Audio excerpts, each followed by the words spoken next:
I'm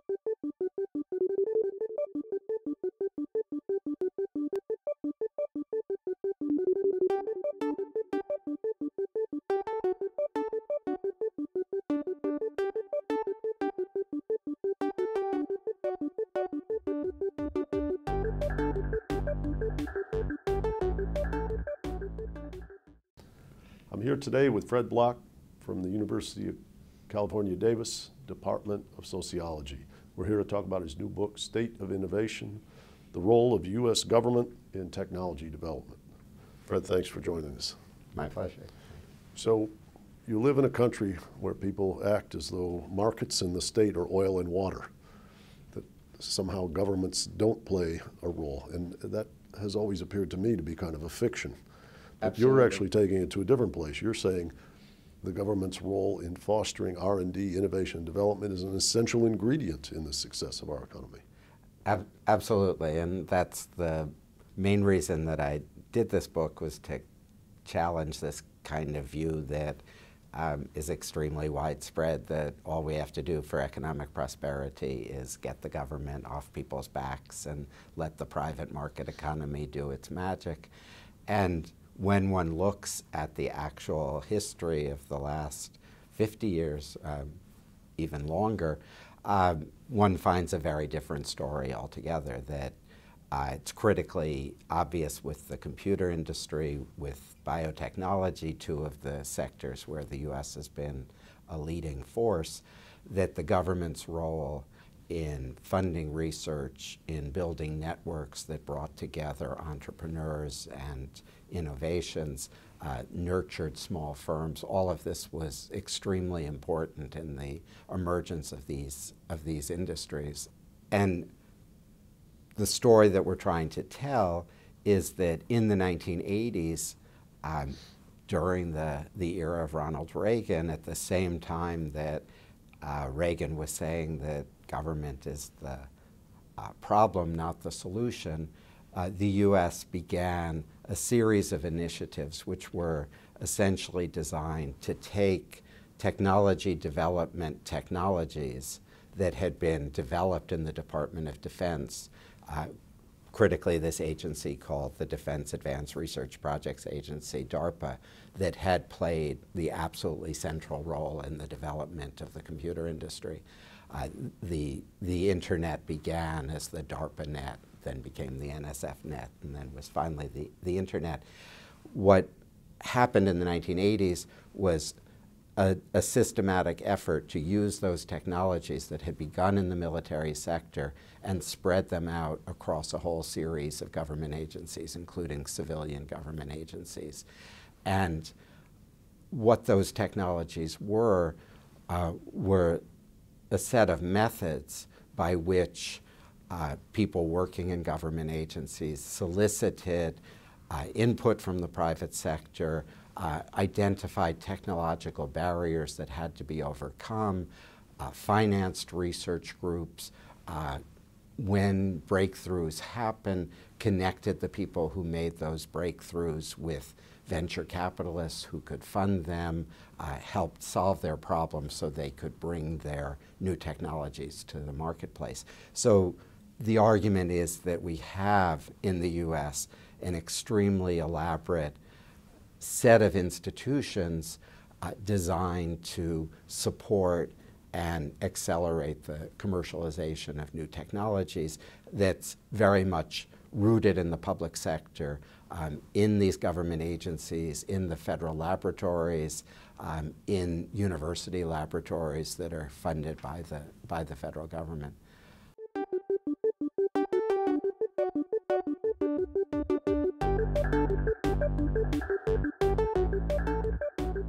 In the aftermath of the crisis, 2007 to 2009, with all of the fears of sovereign debt problems around the world, is this book designed to address, or what you might call resist, efforts to cut back on investment in R&D? Is that one of the messages that's contained within the book, that austerity there could make us pay a very dear price for a very long time? Oh, absolutely. And this is the place where we know that our competitors in the global economy, the Chinese, other countries, are continuing to make these very large investments in R&D, in commercialization of new technologies, and that if we fall into this austerity mode, cut these programs back, then we basically guarantee that we're not going to be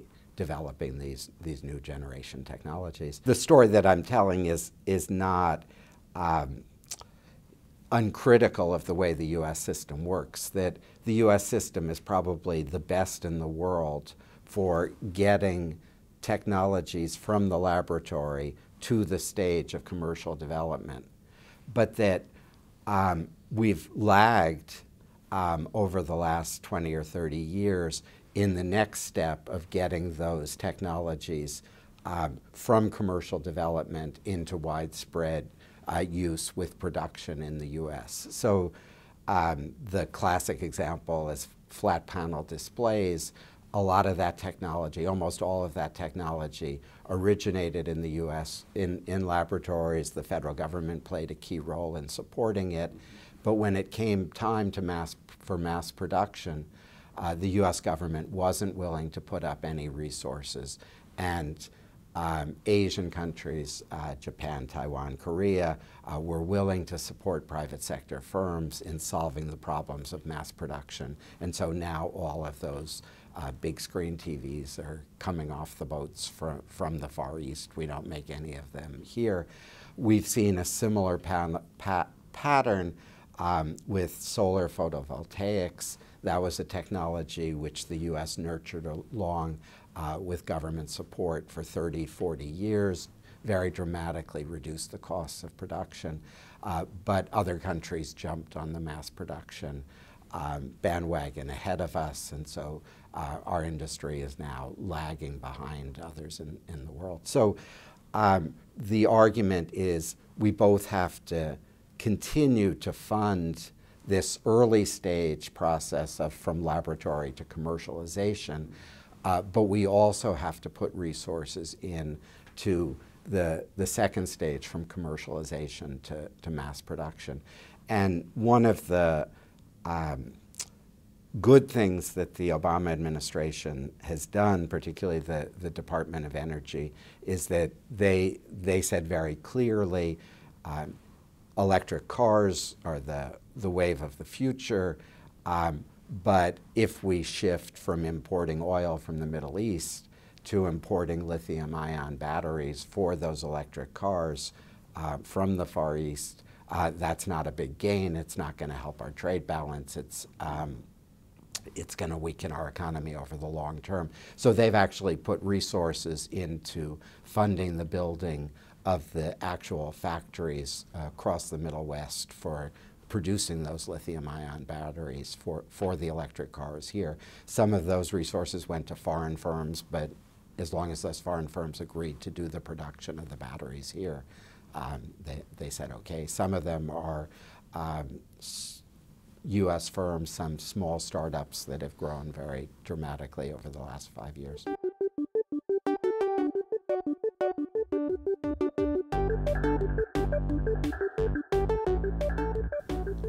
Now, I remember reading in Bill Lazonic's book, Sustainable Growth for the New Economy, where he talked about the basic science research used to be done by government labs, and then it started to be done in the United States by corporate laboratories like Bell Labs and others, and that eventually even those groups broke down, and essentially venture capital firms were considered to be the proper mechanism for financing innovation and development in the United States.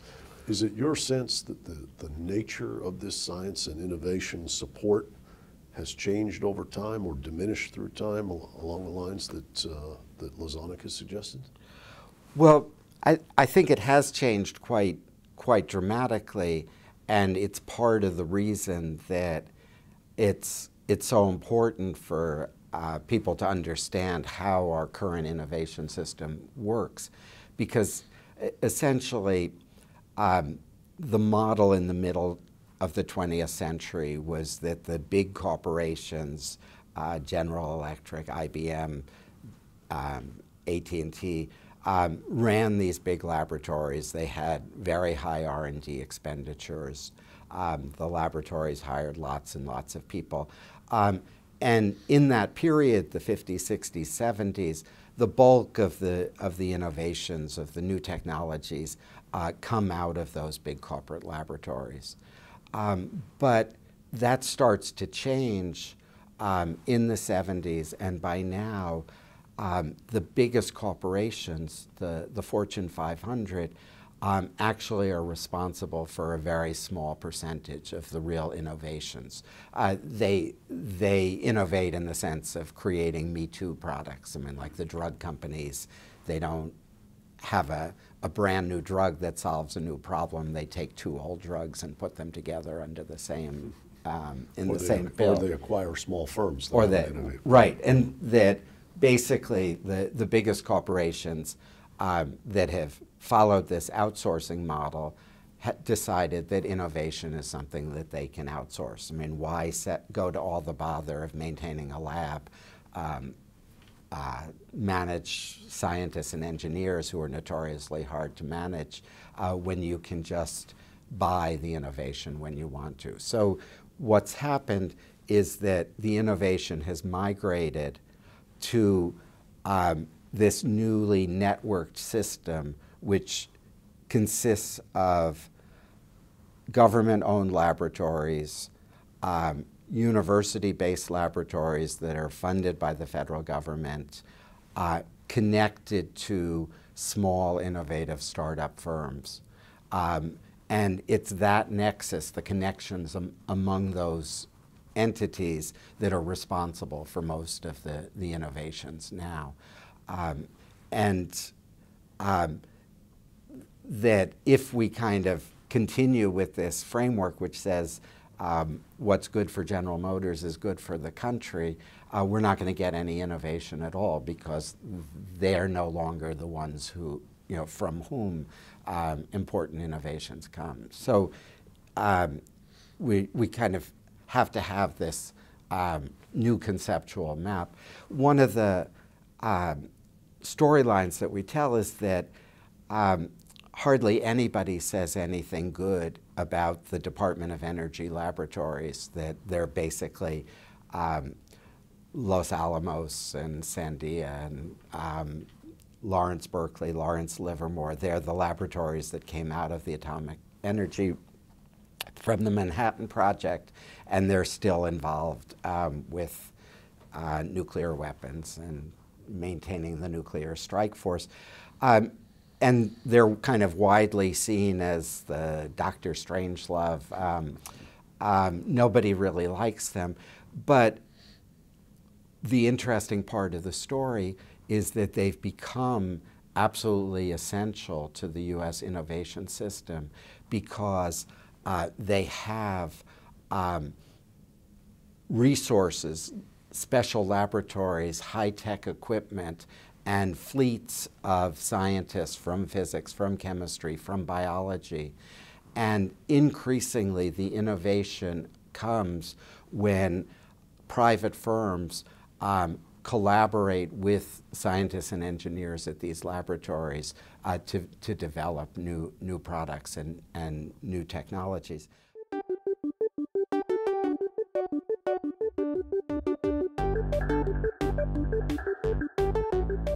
One of the kind of most shocking things that we found in this era where the free market ideology is so strong and everybody knows that government can't do anything properly, so you want to keep it from interfering in the economy. It turns out that one of the big growth areas is that these Department of Energy labs do what's called work for others, which is contract work for private corporations. They come in and they say, we'll give you money to solve this technological problem that we have with this particular product or whatever. So it's exactly the opposite of what people think, that the corporations small, medium, and large, are all involved in these kinds of collaborations with scientists and engineers who work in the federal government. And another part of the story, which is told in one of the chapters, Andrew Schrenk has a chapter where he talks about the spin-off firms around Sandia Laboratory in New Mexico, that the laboratory management has been encouraging scientists and engineers when they have a breakthrough to start a small firm, to commercialize it, to raise capital. And then the next piece of that story is that the first place that those scientists and engineers go to get their new firm funded is a government program called the Small Business Innovation Research Program that started in 1983. It gives out something like $2 billion a year, and it's the most important program that nobody has heard of because almost universally every new high-tech startup firm goes to this program first. And the way it works is it's a set-aside program that all of the government agencies that spend above a certain amount for research and development are required to direct 2.5% of their R&D budget to this program. So if you've got an idea, you can knock on the door of the Department of Energy or the National Science Foundation or the CIA or the Department of the Army. You've got 12 different chances. And the program gives you money in two phases. The first phase is a relatively small amount of money, say something like $100,000, to test whether your idea can be implemented. And then that's called phase one. And if you succeed in meeting the hurdles that you've outlined in your proposal, you go to phase two and they give you a larger amount of money, $750,000, $1 million, to push that idea down the road towards a concrete product. And the interesting part of the story is that the venture capitalists, who are generally defined as the heroes of the innovation process with small firms, the venture capital firms basically, when these new startups come knocking, they first thing they say to them is, don't come to us now, go to the SBIR program, get funding from them for 2 or 3 years, get your product, your idea 3 or 4 years down the road to commercialization, and then come back to us, and we can talk then about supporting you through the next steps. So, so the idea is that this has now become a kind of collaborative public-private system where the public sector is taking the biggest risk with this program, and the venture capitals kind of lay back waiting to see who successfully moves through the sieve. But what we found is that the success rate of this SBIR program in terms of actually developing new technologies that reach the marketplace is remarkably high. And it's been one of the great success stories of the U.S. innovation system, and countries around the world have now essentially copied this. Again, the core idea is that the program basically gives the grantee just free money. You know, here's $100,000, here's $1 million in the next phase. They don't ask anything back. With some of the agencies, they use SBIR as a way to develop the next generation of products that they need. So, for example, Homeland Security has relied on SBIR very heavily to create the kind of detection devices, you know, to detect nuclear material, explosives, and so forth, various kinds of handheld devices that Homeland Security workers can use. They've been very successful in using this SBIR program to generate those new products, those new technologies.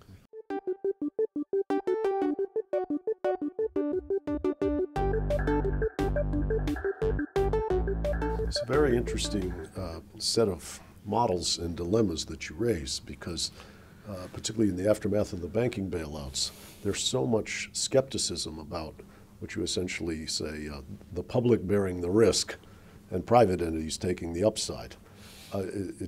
Maybe when you're talking about Homeland Security questions, the technology is developed as a public good, but when it's going to become a private good and people are going to make money, the losses accrue to the public, the gains accrue to the venture capitalists. If we had an expose of that sort in the aftermath of the TARP bailouts, you could see this whole program be threatened. Well, this is a particularly important issue around pharmaceuticals because NIH is funding, often doing in-house the research to develop the new large molecule medications. But they're not allowed to actually develop and market those.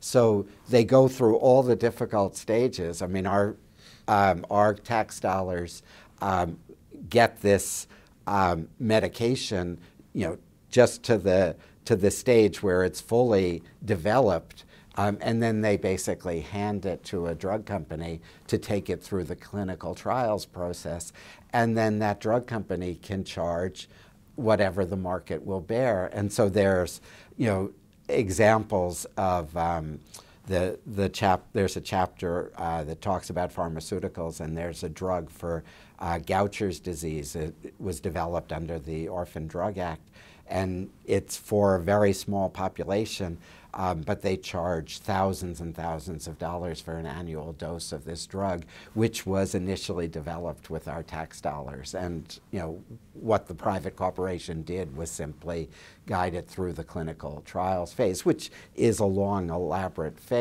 process, but it's still not enough to justify the outrageous cost. So you're raising a very big question, which is how do we keep the system going, but make sure that the public is getting its money's worth for the innovations that it's paying for. And I thought about this a lot.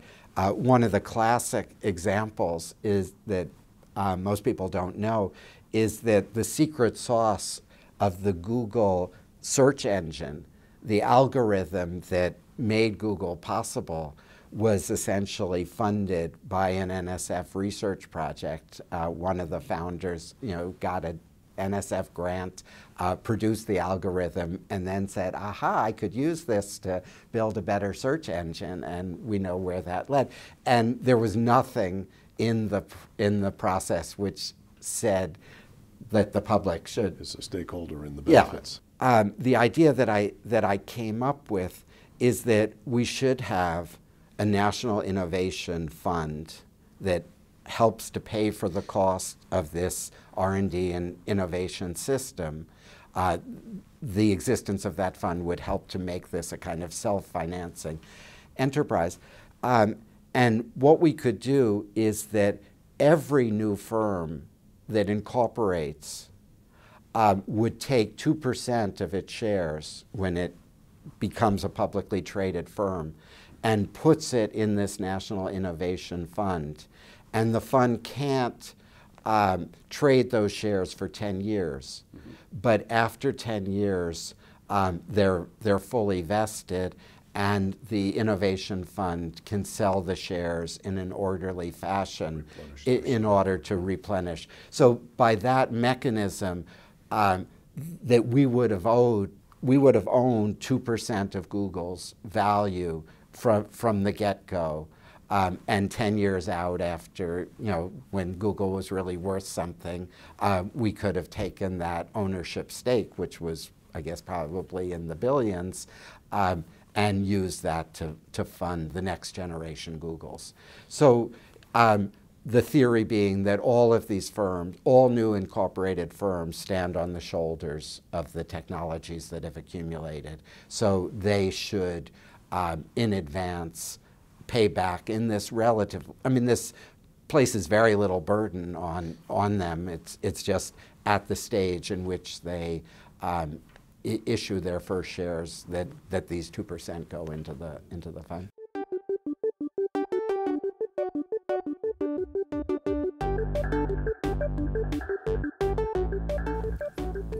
One of the key questions, I think, in the United States will be, how do we have these public-private partnerships and at the same time restore the faith of the public that they're not just being used in a form of corporate welfare? Because I think it would be dreadful to entirely cut off basic science. The public goods of science and R&D support are essential to the lifeblood and the dynamism of our society. In the big corporation economy, we kind of can rely on, or back in mid-20th century, we could rely on these big firms to do it all themselves. But that's not the way the world works anymore. We're in this world of smaller firms, collaboration networks, and so forth. And there's a critical public sector role in essentially greasing those collaborations. So one other program which is really important that we talk about a little bit in the book is that the National Science Foundation has had a program for years to fund industry-university research collaborations. And the way it works is that they give a university researcher a big pot of money to set up a center for 5 years to solve certain problems in aerodynamics or in turbine design or something which has a very applied dimension but raises serious scientific technological problems.